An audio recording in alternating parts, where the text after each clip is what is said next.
美国与乌克兰总统会谈。大家好，我是Mikhailo，我是乌克兰人。今天是2025年10月18日。昨天，乌克兰的总统泽连斯基和美国的总统川普进行了会谈。那次会谈持续了几个小时，和预期的时间更长。关于结果，我不能说对乌克兰是好，也不能说对乌克兰是坏。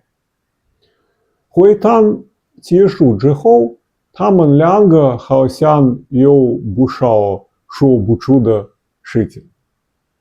但是乌克兰的总统泽连斯基好像同意了支持川普所谓的和平计划，因此他们说话的时候没提敏感的事情，比如说战俘导弹等等。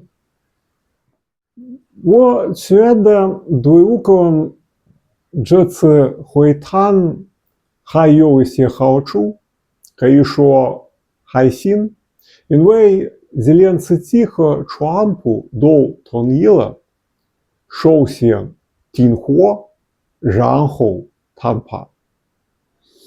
这会限制一些大俄拖延时间的计划，因为大俄他们本来想一边做和平谈判，以免不好的后果，比如说制裁或者乌克兰拿到战俘导弹等等，一边继续打仗，继续占领乌克兰的领土。